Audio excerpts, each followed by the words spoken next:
శ్రమ దినమున నీవు కృంగిన ఎడల శ్రమ దినమున నీవు కృంగిన ఎడల నీవు చేతకాని వాడవు. నీవు చేతకాని దానవవుతావు, చేతగాని వాడవవుతావు. అంటే కృంగుబాటు, నిరాశలో మనం అలాగనే కూర్చుండిపోతే మనం చేయగలిగినవి కూడా చేయలేకుండా నిస్సహాయులమైపోతాం, దెబ్బతింటాం. అందుకే దేవుని వాక్యం గట్టిగా చెప్తుంది, శ్రమ దినమున నీవు కృంగుబాటు నీకు ఎదురైద్ది, కానీ కృంగటానికి అవకాశం ఇవ్వద్దు, కృంగుదలకు ఛాన్స్ ఇవ్వద్దు, నిరాశకు ఛాన్స్ ఇవ్వద్దు. ఒకవేళ అది నిన్ను ఆవరించినా దాన్ని చీల్చుకొని బయటికి రా. బయటికి రావాలని నాకు ఉందన్నయ్య, కానీ నా వల్ల కావట్లేదు. ఎంత బయటపడదామన్నా నా వల్ల కావట్లేదు. ఏ విధంగా బయటపడాలో, ఎలాంటి ఆలోచన చేసి బయటపడాలో నాకు అర్థం కావట్లేదు అని కొంతమంది లోకంలో ఉన్నాళ్ళు, కొంతమంది దేవుల్లో ఉన్నాళ్ళు కూడా ఈ కృంగుబాటులో నుంచి, వేదనల్లో నుంచి బయటపడటానికి పాపం ఆలోచిస్తాడారు, కానీ దారి దొరకక అందులోనే అణగారిపోయి చివరికి జబ్బుల పాలైపోయి, వ్యసనాల పాలైపోయి, బలహీనతల పాలైపోయి ప్రాణాలు కూడా కోల్పోతారు. కొంతమంది అయితే ఆత్మహత్యల వైపుకి వెళ్ళిపోతారు, ప్రాణాలు తీసుకుంటారు, ఆత్మహత్యలు చేసుకుంటారు. ఆ కృంగుబాటులోంచి బయటపడలేక, ఆ నిరాశ నిస్పృహల్లోంచి బయటపడలేక చచ్చిపోదామని నిర్ణయించుకొని ప్రాణాలు తీసేసుకున్న వాళ్ళని కూడా నేను చూశాను. అంత డేంజర్ అది. ఎంతమంది ఒప్పుకుంటారు అది వాస్తవమే అన్నోళ్ళు చేతులు ఎత్తండి. నిజమే. మరి జీవితంలో ఎదురుగాకుండా ఉంటాయా కృంగిపోయే పరిస్థితులు? తప్పనిసరిగా ఎదురవుతాయి. అవి భక్తులకు తప్పలేదు, ప్రభువుకి తప్పలేదు, మనకు కూడా తప్పవు. అయితే అందరికీ ఒకే విధమైన సమస్య కాకపోయి ఉండొచ్చు, కానీ ఒక్కొక్కరికి ఒక్కొక్క టైపు సమస్య, ఒక్కొక్కరికి ఒక్కొక్క విధమైన సమస్య. ఆ సమస్యలను బట్టి ప్రతి మనిషి జీవితంలో కృంగుబాట్లు అనేవి తప్పనిసరిగా ఎదురవుతాయి. ఏదో ఒక కారణాన్ని బట్టి, వారి అవిశ్వాసాన్ని బట్టి ప్రభు వేదన పడ్డాడు, వారి శరీర బలహీనతను బట్టి ప్రభు వేదన పడ్డాడు, వారు మారు మనసు పొందకపోవటను బట్టి ప్రభు వేదన పడ్డాడు, నిరాశపడ్డాడు. అదొక కొన్ని కారణాలను బట్టి ప్రభు, యెజబెలు చంపుతానన్న మాటను బట్టి ఏలియా నిరాశపడ్డాడు. తను ఏ తప్పు చేయకపోయినా అన్యాయంగా తన ప్రాణాన్ని తీయడానికి తరుముతున్న సౌలు యొక్క దాడిని బట్టి దావీదు వేదన పడ్డాడు. నేను ఎంతో ఆశించాను, నాకేదో జరిగిద్దని, కానీ నా ప్రాణం తీయడానికి వెంటబడుతున్నాడు, ఇది ఎక్కడ న్యాయమని పాపం చాలా దుఃఖపడ్డాడు. ఓ సందర్భంలో తనతో కూడా ఉన్న వాళ్ళందరూ ఒక యుద్ధానికి పోయినప్పుడు వాళ్ళు వచ్చేసరికి శత్రువులు వచ్చి వీళ్ళ కలిగిందంతా దోచుకొని సమస్తాన్ని తీసుకొని వెళ్ళిపోతారు, తగలబెట్టేసి. అప్పుడు చాలా కృంగిపోతాడు దావీదు. ఒక్కొక్కడు ఒక్కొక్క కారణాన్ని బట్టి. పౌలు అయితే దేమా ఇహలోకమును స్నేహించి నన్ను వదిలిపెట్టి వెళ్ళిపోయాడు. దేమా వెళ్ళుటను బట్టి పౌలు వేదన పడ్డాడు. ఈరోజు నువ్వు ఏదో ఒక కారణాన్ని బట్టి నీ హృదయంలో కొంత వేదనను కలిగి ఉండొచ్చు. ఓసారి ఒక తల్లి నా దగ్గరకు వచ్చింది ఈ మధ్యకాలంలోనే ఒక తల్లి ఒక యవనస్తుడి ఫోటో చూపించింది. వాడికి మొత్తం, చిన్నోడికి వయసు మొత్తం ఓ 18 ఓ 19 సంవత్సరాలు కూడా ఉండి లేనట్టు ఉన్నాయి. ఓ 18 19 ఏళ్ళు కూడా లేవు, చిన్న వయసు వాడే. ఓ 17 18 ఉంటాయి అంతే. ఆ చిన్నోడి ఫోటో చూపించి, వీడు నా కొడుకన్నా, ఇప్పుడు వీడు లేడు అని ఏడ్చింది. ఎందుకమ్మా, ఎందుకు లేడు? వీడు రైలు కింద పడ్డాడన్నా, ముక్కలు ముక్కలు అయిపోయాడు. ఎందుకు రైలు కింద పడ్డాడు? ఎందుకు పడ్డాడంటే వాడు ఒక అమ్మాయిని ప్రేమించాడు, ఆ అమ్మాయి వేరే వాడిని చేసుకోవడానికి సిద్ధపడింది, లవ్ ఫెయిల్ అయిందన్న వాడికి. దాన్ని బట్టి వాడు ఆ పని చేసుకున్నాడన్నా అని బోర్ని ఏడ్చింది.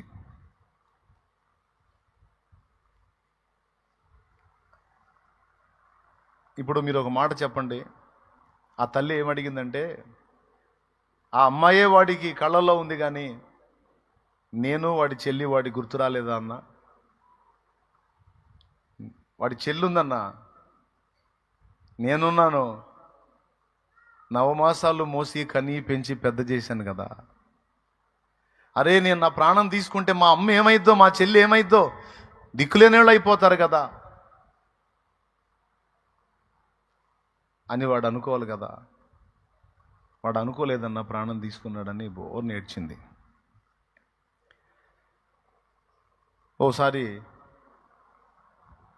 భర్త వచ్చాడు. భర్త వచ్చి చాలా ఏడుస్తున్నాడు. ఏం తమ్ముడు, ఏం తమ్ముడు, ఏం తమ్ముడు, ఏం తమ్ముడు? అన్నా నా భార్య అన్న. భార్య నన్ను వదిలేసి వెళ్ళిపోయిందన్న. ఆహా, వెళ్ళిపోతే ఏమైందిలే, ప్రార్థన చేద్దాం, మళ్ళీ వచ్చిందిలే అంటే ఇంక వచ్చేటట్టు వెళ్ళిపోలేదన్నా. అదేందయ్యా, పుట్టింటికి కాదన్నా వెళ్ళిపోయింది. మరి ఎలా? వేరే వాడిని తీసుకుని వెళ్ళిపోయిందన్నా.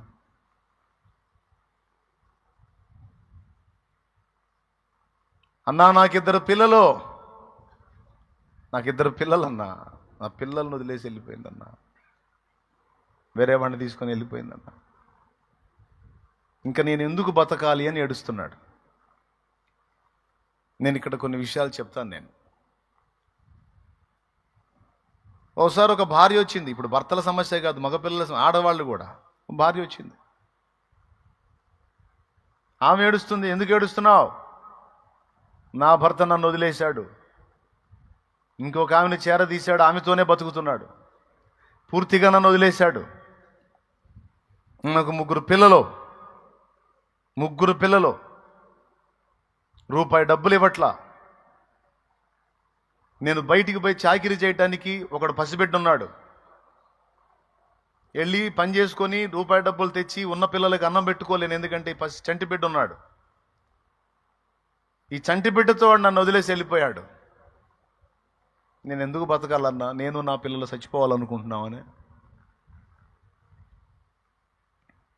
బోర్ నేర్చింది. ఇలాంటి సందర్భాల్లో కొంతమంది నిజంగానే ప్రాణాలు తీసుకున్న వాళ్ళు ఉన్నారు.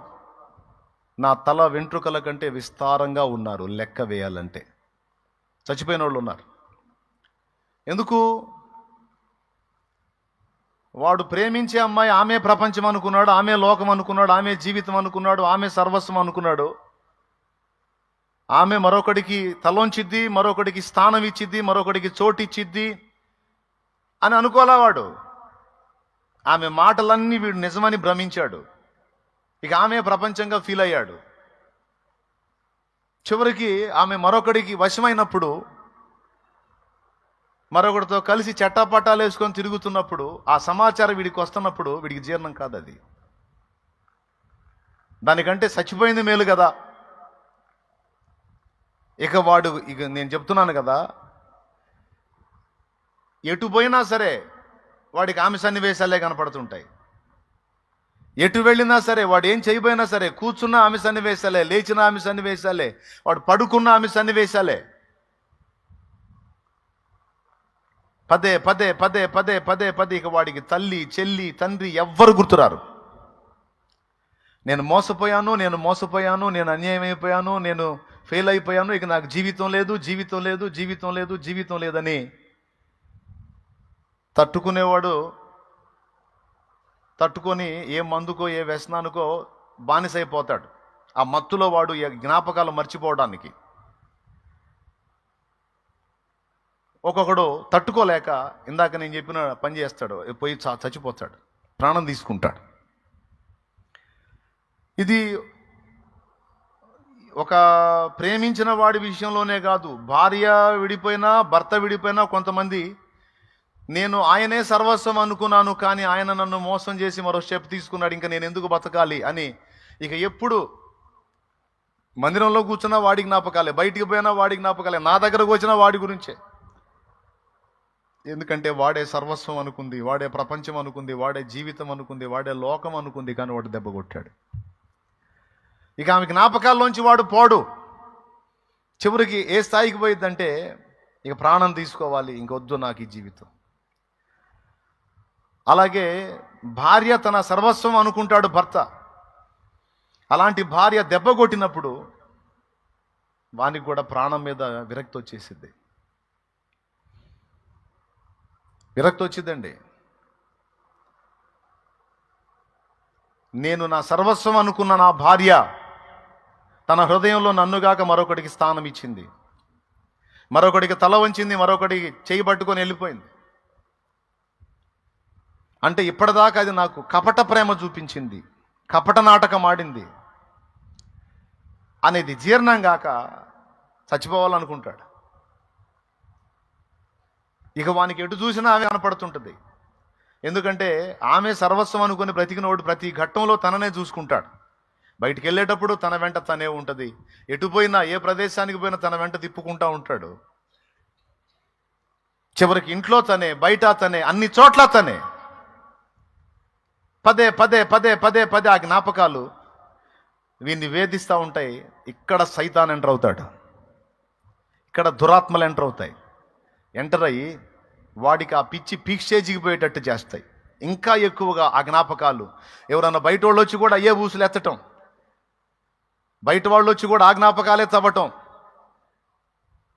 మర్చిపోదామన్న మరపు రాకుండా అవే అవే పదే పదే త్రవ్వబడుతూ చివరికి నేను ఎందుకు బతకాలి, ఇక కష్టం ఈ జీవితం అని దురాత్మల ప్రేరణకు లోనై ప్రాణాలు తీసుకుంటారు. కొంతమంది ఈ అక్రమ సంబంధాల ద్వారా కాకపోయినా నాకు ప్రేమ దొరకలేదు, నేను ఎందుకు బతకాలని కుటుంబంలో ఆశించిన ప్రేమ దొరకక కొంతమంది నిరాశకి వెళ్ళిపోయి కృంగిపోయి చచ్చిపోవాలనుకుంటారు. కొంతమంది తల్లిదండ్రుల ప్రేమ దొరకలేదు, నేను చచ్చిపోతాను అనుకుంటారు. చదువుకున్న పిల్లలు ఎక్కువ శాతం మంది ప్రాణాలు తీసుకుంటున్న కారణం అదే. చదువు చదువు చదువు చదువు చదువు చదువు అని మా అమ్మ మా నాన్న నన్ను చావు కొడుతున్నారు, వెళ్ళిన దగ్గర వాళ్ళు చావు కొడుతున్నారు. కనీసం నేను ఒక మనిషిని, నాకు ఒక మనసు ఉంది, నాకంటూ ఒక ఆనందం ప్రశాంతత అనేది ఉంటుంది అనే ఆలోచనే వాళ్ళకి లేకుండా నీ future future future future future అని చదువు చదువు చదువు అని బరువైన కాడి నా మెడ మీద వేసి నన్ను ఒక యంత్రంలా భావించి నీ బంగారు భవిష్యత్తు బంగారు భవిష్యత్తు బంగారు భవిష్యత్తు అని ఇప్పుడున్న జీవితం, నేను ఆనందంగా కాస్తో కూస్తో గడిపే జీవితం అంతా నాకు వేదనామయం చేసి పెడుతున్నారు. నేను ఎందుకు బతకాలి? స్కూల్లో కాలేజీలో వీళ్ళు అర్థం చేసుకోవటల్లా, ఇంటికి పోతే వాళ్ళు అర్థం చేసుకోవటల్లా, ఎవరు నన్ను ప్రేమించి నన్నుగా అర్థం చేసుకుని నా మనసుని గుర్తించే వాళ్ళు ఒక్కళ్ళు కూడా నాకు కనబడట్లేదని కాలేజీల్లో ఫ్యాన్స్ కూరేసుకుంటున్న పిల్లలు లేకపోలేదు, బిల్డింగ్స్ మీద నుంచి దూకి చనిపోతున్న పిల్లలు లేకపోలేదు.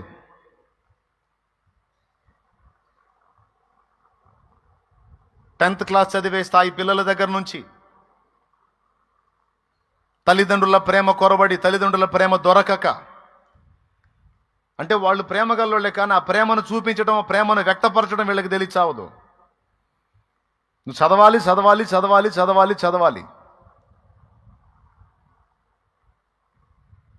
అమ్మా చదివి నీ శక్తి అంతవరకు చదువు, శక్తికి మించే నువ్వు ఇబ్బంది పడొద్దు, ఫ్రీగా ఉండు, రిలాక్స్గా ఉండు, ఏదైతే అదైంది.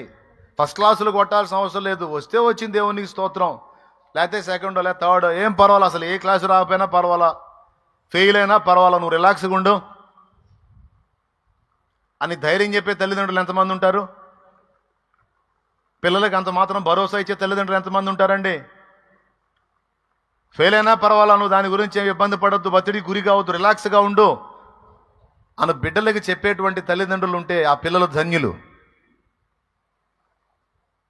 కానీ బరువైన కాడి వాడి మీద వేసి నీ ఫ్యూచర్ నీ ఫ్యూచర్, బరువైన కాడి ఆమె మీద వేసి నీ ఫ్యూచర్ నీ ఫ్యూచర్ అని పిల్లల ప్రాణాలతో చెలగాటం ఆడేటువంటి మూర్ఖుల గురించి చెప్తున్నాను నేను. మూర్ఖత్వం ఏముందన్న, వాళ్ళ ఫ్యూచర్ కదా మరి అంటే నీ బొంద నీ బొంద బొంద బొంద నీ బొంద.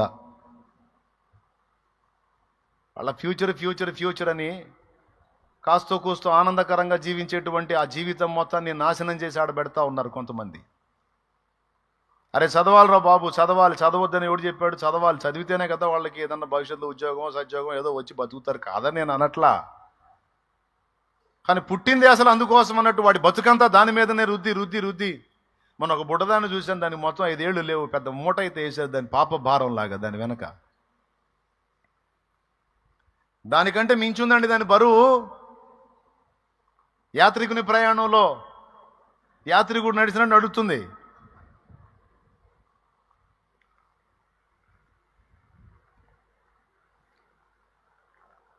చదవకపోతే ఎట్లన్నా, చదవాలి కదన్నా, చదివించమ్మా కాదంటలేదు, కానీ కొంచెం భరోసా అయ్యమ్మా, కొంచెం ధైర్యపరచు నాయనా. ఎగ్జామ్స్ టైం ఇది, ఎగ్జామ్స్ టైం ఇది. భయం ఏం చేసిందో తెలుసా? జాగ్రత్త జాగ్రత్త జాగ్రత్త అంటే బాగా నడిచేవాడు కూడా పడతాడు. నేను చెబుతున్నాను, నా దగ్గరికి ప్రార్థన చేసుకోవడానికి వచ్చిన వాళ్ళందరూ నేను అదే చెప్తాను, ఏమైతే అదే రాసే, నేను అదే చెప్తా, ఏమైతే అదే రాసే. నువ్వు ఇలా అంటున్నావు అన్న, మా మమ్మీ డాడీ ఒప్పుకోవట్లేదన్నా, అలా ఫస్ట్ క్లాస్ కొట్టాల్సిందే నువ్వు అంటున్నారన్న, చాలా టెన్షన్గా ఉందన్న, నీ గుండె దడతో చెప్తుంది పాపం.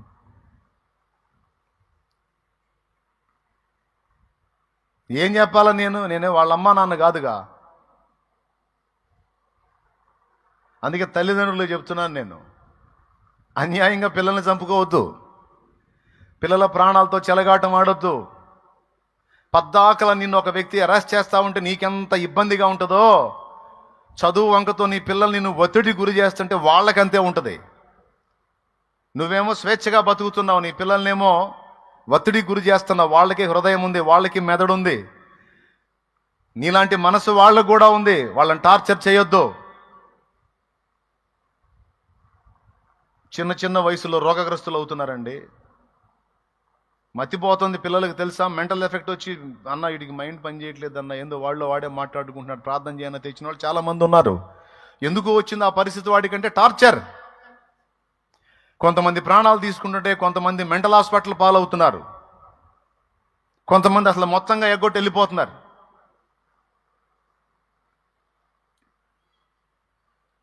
ఇదంతా ఎందుకు చెప్తున్నాను?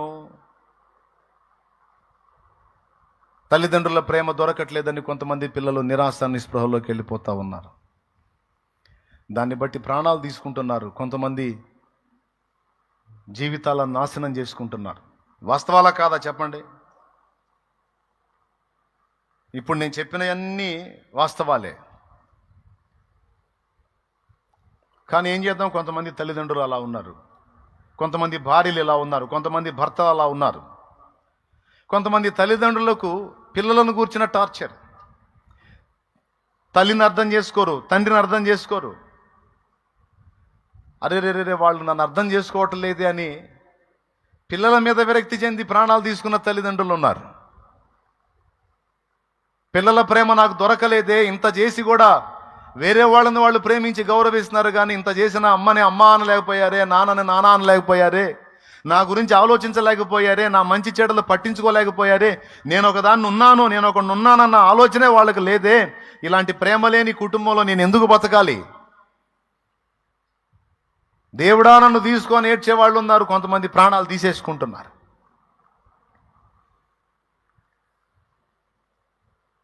మరి ఎట్లా? దీనికి పరిష్కారం ఏంది? స్తోత్రం చెప్పండి అందరు కలిసి. నిజంగా మీరు సీరియస్గా వింటున్నారా, లేకపోతే నిద్ర ఏమైనా పోతున్నారా? అయ్యా, నిద్రపోయే మ్యాటర్ కాదు ఇది, ఎవరు కళ్ళు మూయకండి. మీ జీవితంలో ఇందులో ఏదో ఒక టచ్ అయ్యిద్ది, ఆలోచించండి. ఏదో ఒక విషయాన్ని బట్టి మీరు నలుగుతుండొచ్చు. కొంతమందికి భర్త విడిపోడు, కానీ భర్త అర్థం చేసుకోవట్లేదని బాధ. కొంతమందికి భార్య విడిపోదు, కానీ భార్య అర్థం చేసుకోవట్లేదన్న బాధ. సమస్యలు తీరక కొంతమంది, అప్పులు తీరక కొంతమంది. దేవుని వాక్యం ఏం చెబుతుందో తెలుసా? సంతోషము గల మనస్సు ఆరోగ్య కారణము అనుంది. సంతోషము గల మనస్సు ఆరోగ్య కారణం, ఆరోగ్యం ఇస్తుంది. అంటే అర్థం ఏంటి? సంతోషము లేని, నిరాశ నిస్పృహల్లో దుఃఖములో బ్రతికేటువంటి మనస్సు రోగ కారణము అని అర్థం. ఎక్కడుందో తీయగలరా? సంతోషము గల మనస్సు ఆరోగ్యమునిచ్చునన్న మాట ఎక్కడుంది? సామెతల్లో ఉంది.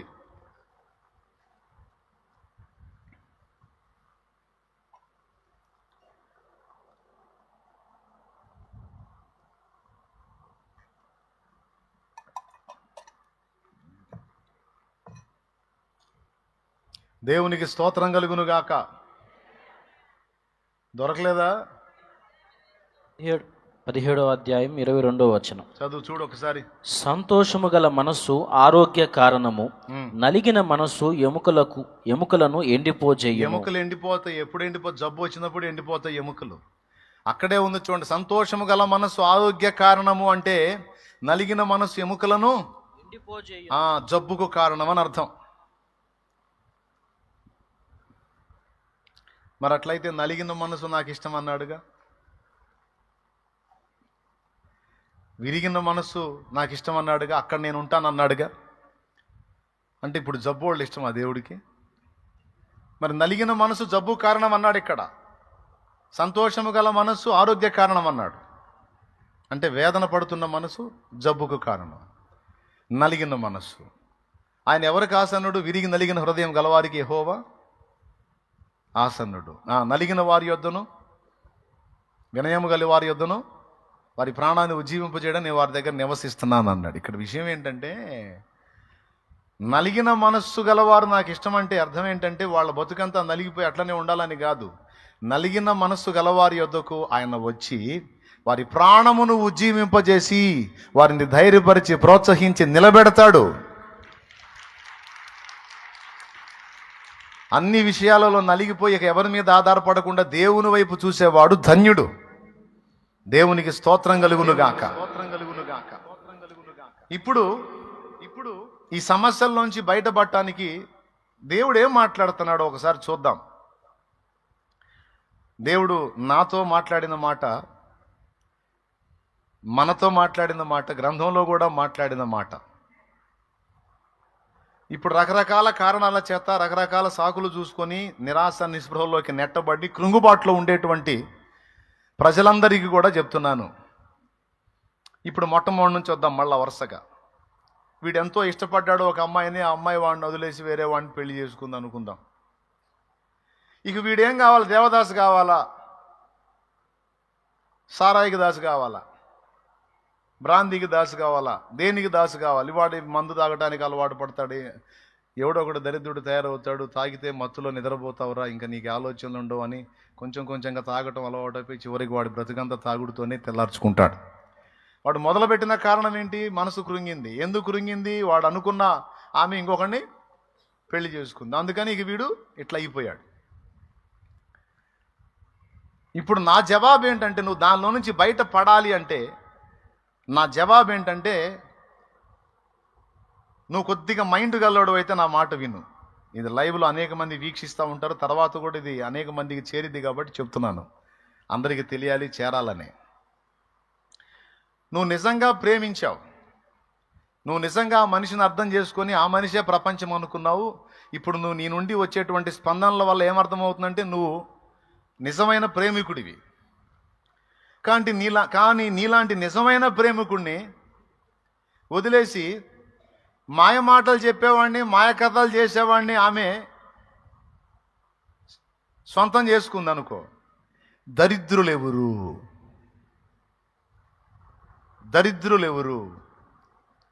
ఈ ఒక్క లాజిక్ నువ్వు అర్థం చేసుకోగలిగితే నువ్వు త్వరగా రికవర్ అయ్యి శబాష్గా ఉంటావు అన్నమాట, నంబర్ 1గా ఉంటావు అన్నమాట.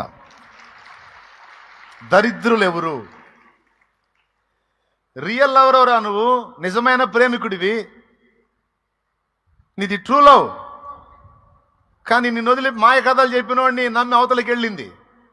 కొద్ది రోజుల్లో సినిమా కనపడేది, డౌటే లేదు అందులో. ఎందుకంటే వాడు మాయోడు. ఆ పై ఆకర్షణలను బట్టి మాయ చేశాడు, వశపరుచుకున్నాడు. తప్పకుండా వాడు టార్చర్ తప్పకుండా చూపిస్తాడు. బ్రతుకంతా నీలాంటి నీతిమంతుణ్ణి, నీలాంటి నిజమైన ప్రేమికుణ్ణి కోల్పోయినందుకు ఆ పనికి మాలింది ఏడవాలి. అది శాపగ్రస్తురాలు, అది దరిద్రురాలు, అది భ్రష్టురాలు. ఇదేందిరా రివర్సు? ఏడవాల్సింది ఏడవకుండా ఏడవకూడనోడి నువ్వు ఏడుతున్నావేంది? నిన్ను కోల్పోయినందుకు ఎందుకురా నాకు ఈ బతుకు అనుకోవాల్సింది వదిలిపెట్టి, అదో ఆమె అనుకోవాల్సింది వదిలిపెట్టి నువ్వు అనుకుంటున్నావు ఏంద్రా పిచ్చోడా? పాయింటేనా? నీలాంటి నిజమైన ప్రేమికుడిని కోల్పోయినందుకు అది దరిద్రపుదిరా. ఆ పనికి మాలింది దరిద్రపుదిరా, వదిలేయ్. అరే ఇంత మంచి వ్యక్తిని నేను కోల్పోయానని బతుకంతా దుఃఖపడేటట్టు సవాల్కరంగా బతుకురా పనికి మాలోడా అని చెబుతున్నాను నేను. దేవునికి స్తోత్రం కలుగును గాక. హల్లెలూయా. ఏమంటావు?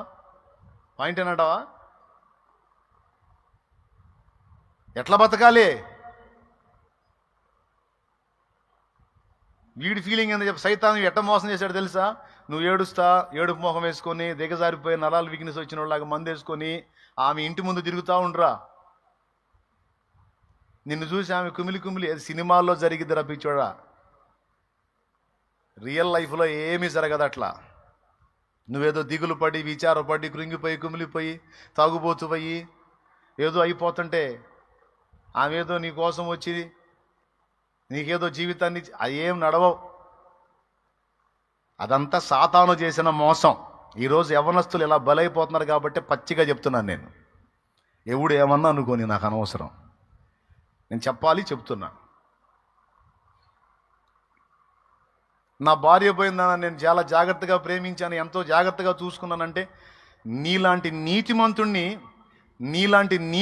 ఇంత ప్రేమ కలిగిన భర్తను వదిలిపెట్టిపోయిందంటే నువ్వు దరిద్రుడివి కాదురా. నీలాంటి నీతిమంతుడిని వదిలిపెట్టి ఒక మాయోడి వెంట పోయినా అది దరిద్రపదే. దాని కర్మ అది మోసి దాగో. రేపు నెత్తి నోరు కొట్టుకుంటుంది. ఏమన్నా తెలుసా? నా భర్త దేవుడయ్యో, నా భర్త దేవుడని. ఇక దేవుడన్నా లేదు, గీవుడన్నా లేదు. మంచి హృదయం కలిగిన వాడివి, మంచి ప్రేమ కలిగిన వాడివి, నువ్వు దేవుని పాదాలు పట్టుకుంటే తప్పకుండా నీకు మరో జీవితాన్ని నా దేవుడిస్తాడు నీకు.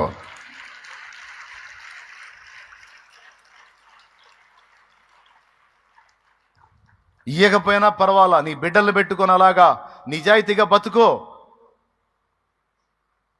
ఈ మాటే అనుకో, నాలాంటి వాడిని వదిలిపెట్టిపోయినందుకు అది దరిద్రపది, దాని కర్మ గాలింది, అది శాపగ్రస్తురాలు, మంచి లైఫ్ పాడు చేసుకుంది అది. ఇక దాని బతుకు కుక్కలు చించినవి ఇస్తారే, సమాజంలో దానికి గౌరవం లేదు. నా దగ్గర స్థానాన్ని పోగొట్టుకుంది, వెళ్ళిన దగ్గర సుఖపడలేదు. చివరికి దాని క్షోభ అరణ్యరోదన, కుళ్ళి ఏడ్చి అది చావాల్సింది, నేను చావటం ఏంటి? నాలాంటి వాడిని కాళ్ళదాన్ని వెళ్ళిందంటే అది క్షోభించాలి, నేను కాదు. ఇది నాయన అనుకోవాల్సింది ఒక మగవాడైనా ఒక ఆడ మనిషి అయినా. నేను నా భర్తని యథార్థంగా ప్రేమించాను, అతడే సర్వస్వం అనుకున్నా, నా జీవితం మొత్తం అప్పచెప్పుకున్నా, అతనికి వెట్టి చాకిరీ చేసి అన్ని పరిచర్యలు చేశా. కానీ నన్ను కాదని మాయ మాటలు పలికే ఒక జారిని వెంటబడ్డాడు, మాయ మాటలు పలికే ఒక జారా స్త్రీ వెంటబడ్డాడు. నాలాంటి దాని ప్రేమను కోల్పోయిన వాడు దరిద్రుడు, నేను కాదు. ఎవడు దరిద్రుడు? వాడు దరిద్రుడు. పౌలు లాంటి భక్తుడిని వదిలిపెట్టిపోయిన దేమా దరిద్రుడా, లేకపోతే పౌలు దరిద్రుడా? ఎవరు దరిద్రుడు? సైతాను తిరగేసి చూపిస్తాడన్నమాట. అర్థమైంది? వెళ్ళిపోయిన వాళ్ళు గొప్పోళ్ళు అయినట్టు, అలాంటి గొప్పోళ్ళు మన నుంచి పోయినందుకు మనకు వేదన కలుగుతున్నట్టు వాడు మనల్ని మోసగిస్తాడు, వంచన చేస్తాడు. సైతానా అనాలవాడిని. ఎవరు దరిద్రుడురా? పౌలు దరిద్రుడా, దేమా దరిద్రుడా? పౌలు అంతటి వాడిని వదిలిపెట్టి పెంట కోసం పరిగెత్తాడు. ఈ లోకమంతటిని నేను పెంటతో సమానంగా ఎంచుకున్నాను అన్నాడు ఆయన. ఏవేవి నాకు గొప్పవి అయి ఉన్నాయో, ఏవి శ్రేష్టమై ఉన్నాయో అవన్నీ కూడా నేను పెంటతో సమానంగా ఛే అన్నాడు పౌలు. దాన్ని వెంటబడిపోయాడు. పౌలు ఎవరు?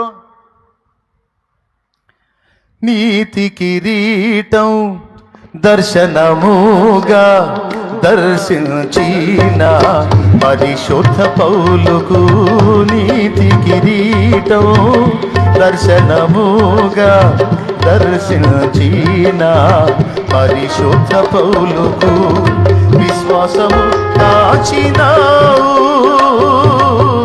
జయ జీవితము నీచినావు. విశ్వాసము కాచినావు, జయ జీవితము నీచినావు. సర్వోన్నతుడా నీవే నాకు ఆశ్రయ దుర్గము.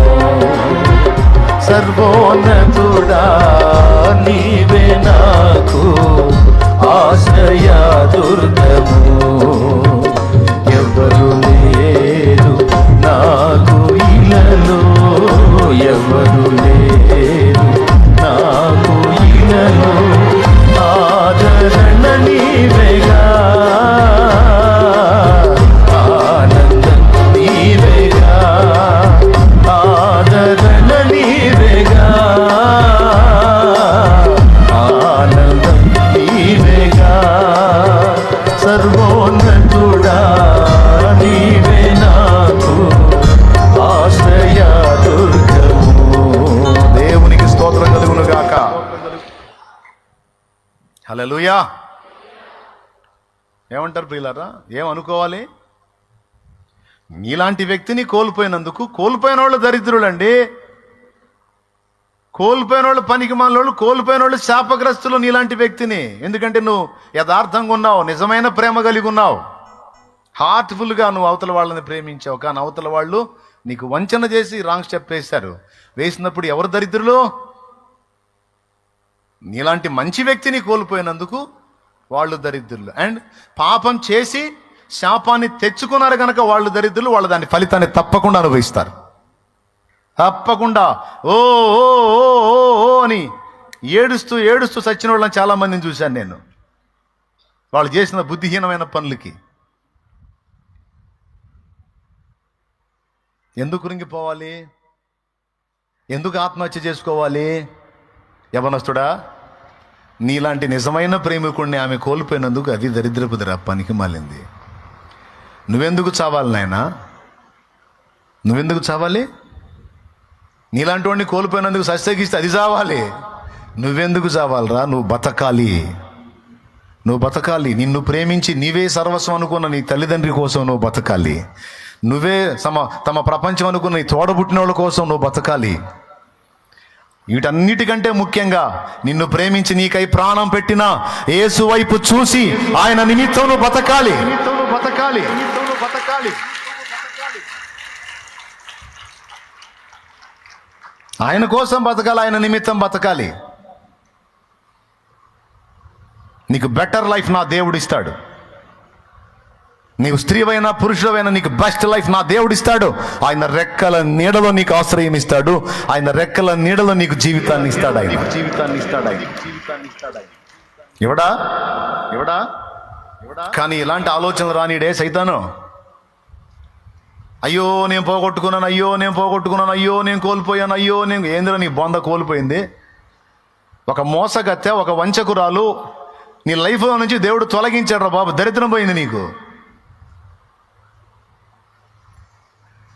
అయ్యో నేను పోగొట్టున్నా. ఓ పిచ్చిదానా, ఒక మోసగాడిని, ఒక వంచకుడిని నీ జీవితంలోంచి వదిలించుకున్నావు. పిచ్చిదానా, దరిద్రం పోయింది నీకు. చచ్చిపోతున్నారు, అందుకని చెబుతున్నాను నేను ఈ విషయాలు. అర్థమైందా? చచ్చిపోతున్నారు. బాధపడాల్సిన వాళ్ళేమో ఆనందంగా ఉన్నారు, ఆనందంగా ఉండాల్సిన వాడేమో బాధపడి సస్తన్నాడు కాబట్టి, సస్తంది కాబట్టి ఆత్మహత్యలు చేసుకొని చస్తున్నారు కాబట్టి చెబుతున్నాను నేను. ఎందుకు చెబుతున్నాడు చాలేమన్నా? ఇది అనవసరంగా చెప్పట్లా. ఈ పిచ్చోళ్ళు చాలామంది ఉన్నారు, బలైపోతున్నారు, జీవితాలను నాశనం చేసుకుంటున్నారు. చిన్న చిన్న చిరు ప్రాయాల్లోనే పచ్చటి జీవితాలు ఆర్పేసుకుంటున్నారు. కాబట్టి అందరికీ చెప్తున్నాను, వివాహితులకు కూడా చెప్తున్నాను నేను. కొంతమంది అలాగ జరిగింది. కొన్ని కుటుంబాలు, వేల కుటుంబాలు ఉన్నాయి అలాగా. పిల్లల్ని కానీ భర్తను వదిలిపెట్టి వేరే వాడితో వెళ్ళిపోయిన చరిత్రలో, పిల్లల్ని భార్యను వదిలిపెట్టి వేరే ఆమెతో వెళ్ళిపోయి అక్కడ కాపురం పెట్టిన చరిత్రలు లక్షల మంది చరిత్రలు ఉన్నాయి. నేను అందుకే చెప్తున్నా, ఈ మాటలు వింటున్నా నువ్వు దేవుని బిడ్డ, నీకు చెప్తున్నా, నీతోనే మాట్లాడుతున్నాడు దేవుడు. నిన్ను కోల్పోయిన వాళ్ళు దరిద్రులు. నీలాంటి మంచి వ్యక్తి ఆదరణ కోల్పోయిన వాళ్ళు దరిద్రులు, శాపగ్రస్తులు. వాళ్ళు ఏడవాలి కానీ నువ్వు ఏడవకూడదు. సస్తేగిస్తే వాళ్ళ కర్మకు వాళ్ళు చావాలి కానీ నువ్వు చావకూడదు. ఇంకా చెప్పాలంటే వాళ్ళ బ్రతుకులు కూడా మార్పు చెంది వాళ్ళు తమ బ్రతుకును దిద్దుకున్నట్లు ఒక అవకాశం ఇవ్వమని వాళ్ళ కోసం నువ్వు ప్రార్థన చేయాలి. లేకపోతే వాళ్ళు శపించబడి శాపానికి అప్పగించబడి దారుణమైన పరిస్థితులకు వెళ్ళిపోతారు. నీ కళ్ళారా నువ్వు చూస్తుండగానే వాళ్ళ బతుకులు చిన్న భిన్నం అవుతాయి. అది నువ్వు కళ్ళారా చూస్తావు. ఎందుకంటే పాపం ఎప్పుడు కూడా మంచి రిజల్ట్ ఇవ్వదు. వంచన ఎప్పుడు, మోసం ఎప్పుడు కూడా మంచి ఫలితాలు ఇవ్వదు. పాపము ఎప్పుడు ఇచ్చినా దుష్ఫలితాలను ఇచ్చిద్ది. ఏ ఒక్క పాపం కూడా ఒక్క మంచి ఫలితాన్ని ఇచ్చినట్టు చరిత్రలో లేదు, ఉండదు, ఉండబోదు. దేవునికి స్తోత్రం కలుగును గాక. చెప్పు, గట్టిగా చెప్పు, పెద్దగా చెప్పు. ఒకవేళ నీ పిల్లలు ఈ కండిషన్లో నీకు కనబడితే, అమ్మా నేను లైఫ్ పోగొట్టుకున్నానమ్మా అంటే నువ్వు చెప్పు, నీలాంటి వాడిని కోల్పోయినందుకు అది దరిద్రపతిరా, నీకేమరా బంగారం రా.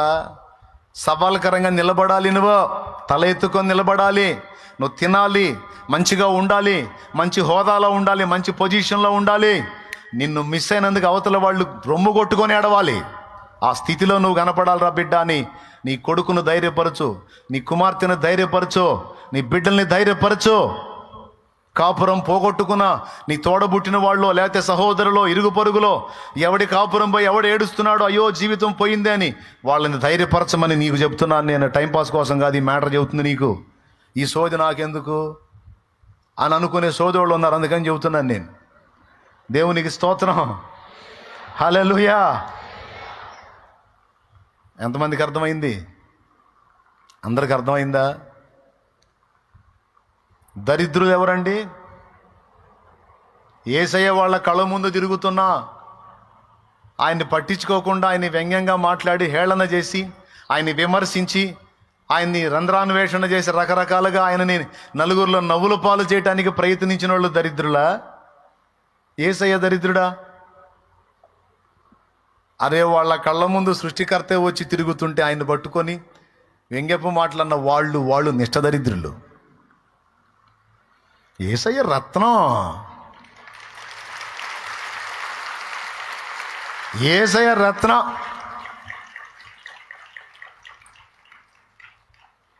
నీ తల్లిదండ్రి నేను అర్థం చేసుకోలేదా?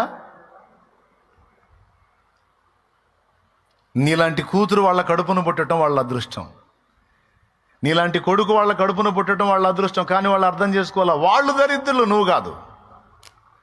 నువ్వు ఎంత నీతి కలిగిన దానివో, ఎంత నీతిగా ఉన్నావో, ఎంత నీతి గల్లవాడవో, ఎలాంటి జీవితం జీవిస్తున్నావో, ఏ పొజిషన్లో నువ్వు ఉన్నావో, దేవుడు నిన్ను బట్టి ఎంత సంతోషిస్తున్నాడో వాళ్ళకి అర్థమై వస్తే నిన్ను నెత్తికెత్తుకుంటారు. వాళ్ళకి అర్థం కాలేదంటే అర్థం చేసుకోలేని వాళ్ళు దరిద్రులు. కానీ వాళ్ళ ప్రేమ దక్కనందుకు నువ్వు దరిద్రురాలివి కావు. నువ్వు దేవుని బిడ్డవి. దేవునికి స్తోత్రం కలుగును గాక. నువ్వు దేవుని బిడ్డవి తమ్ముడు. వాళ్ళ ప్రేమ దక్కకపోతే నీకు యేసయ్య ప్రేమ దక్కిందే. నీకు యేసయ్య ప్రేమ దక్కిందే. నేను అందుకే చెప్తున్నాను, నిన్ను అర్థం చేసుకోలేని వాళ్ళందరూ దరిద్రులే. అంతే. నిన్ను కోల్పోయిన వాళ్ళందరూ దరిద్రులు. నేను చెబుతున్నాను కదా, నువ్వు దేవుని బట్టి క్రమంగా నడుచుకున్నావు, నువ్వు దేవుని బట్టి మంచి ప్రేమ కలిగి ఉన్నావు, గుండె నిండా ప్రేమతో నిండి ఉన్నావు. నువ్వు నిన్ను ఆశ్రయించిన వారికి నువ్వు హెల్ప్ చేసే వ్యక్తివై ఉన్నావు, వారిని ఆదుకునే వ్యక్తివై. అయినా నిన్ను కోల్పోయారు వాళ్ళు దరిద్రులు. మంచి వాళ్ళని కోల్పోయిన వాళ్ళందరూ దరిద్రులే. ప్రైజ్ ద లార్డ్, హల్లెలూయా. కానీ దీన్ని రివర్స్లో చూపిస్తాడు సైతానుగాడు. చూపించి నిరాశ ఊబిలోకి నెట్టి, కృంగుబాటులోకి నెట్టి చచ్చిపో అంటాడు వాడు. రివర్స్లో ఎట్ట చూపిస్తాడు? ఏడవలసిన వాళ్ళు ఏడవటం కాదు, ఏడవకూడని నువ్వు ఏడిచేటట్టు చేస్తాడు వాడు. నీకు నీ భార్య ప్రేమ దక్కలేదుగా. అందరూ భార్యలు చూడు ఎట్టున్నారో, నీ భార్య చూడు. నీకు నీ భార్య ప్రేమ దక్కలేదుగా. భార్య ప్రేమ దక్క నువ్వు ఎందుకు బతకాలి? నువ్వు ప్రేమించిన అమ్మాయి ప్రేమ నీకు దక్కలేదుగా, నువ్వెందుకు బతకాలి? నీ తల్లిదండ్రుల ప్రేమ నీకు దక్కలేదుగా, నువ్వెందుకు బతకాలి? నీ పిల్లల ప్రేమ నీకు దక్కలేదుగా, నువ్వెందుకు బతకాలి? దీనికి సమాధానం ఏంటి? అందుకని యేసయ్య చచ్చిపోయాడా? అయ్యో వీళ్ళెవరు నన్ను అర్థం చేసుకోవట్లేదు అని ఏడిసి కుమిలిపోయి చచ్చిపోయాడా? లెక్క కూడా చేయలే. బాధ వచ్చినా దులిపి అవతల పడేశాడు. దేవునికి స్తోత్రం కలుగును గాక. వేదన వచ్చినా దులిపి అవతల పడేశాడు.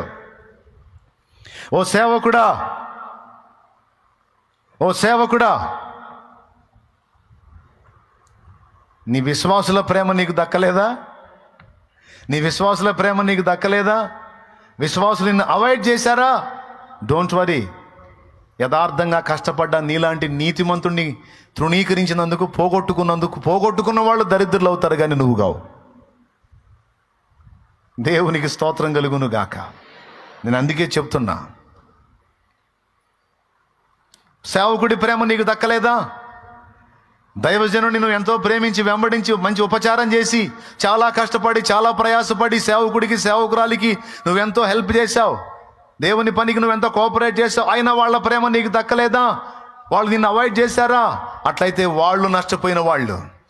దరిద్రం వాళ్ళది. ఎందుకంటే నీలాంటి నమ్మకస్తుడిని, నీలాంటి నమ్మకస్తురాల్ని, నీలాంటి భక్తిపరురాల్ని, అంకిత భావంతో దేవుని కొరకు కష్టపడే నీలాంటి పరిచారకురాల్ని, మంచి పాత్రని లాస్ చేసుకున్నందుకు ఆ సేవకుడు దరిద్రుడు, ఆ సేవకురాలు దరిద్రురాలు.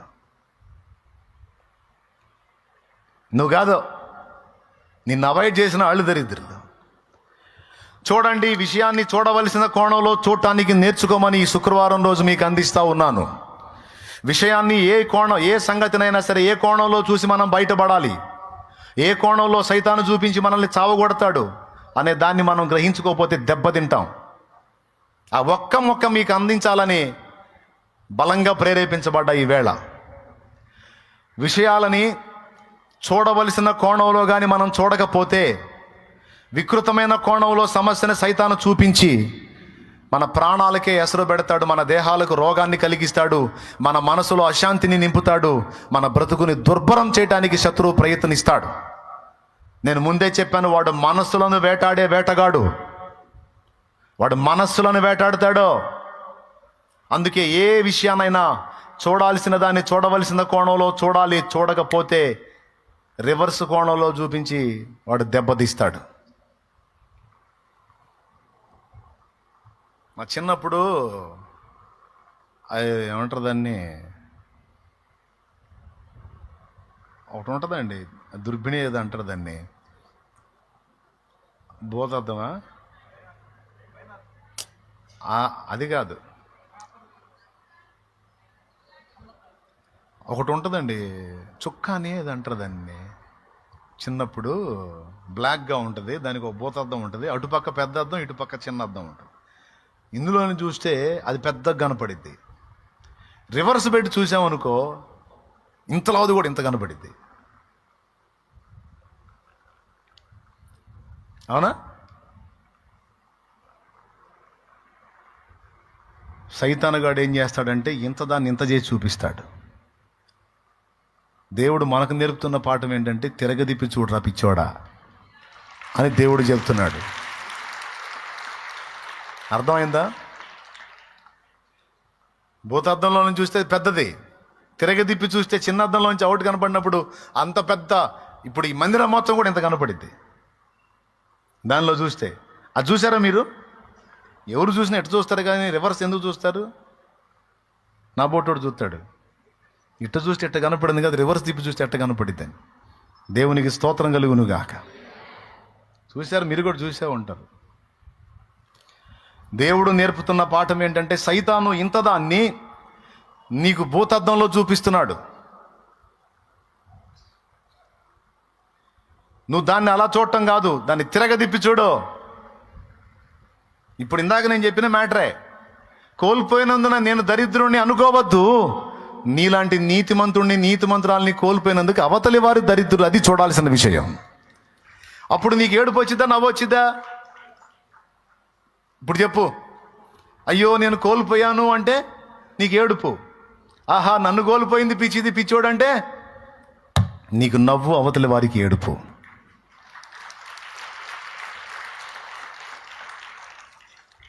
ఇది దేవుడు చూడమన్న కోణం.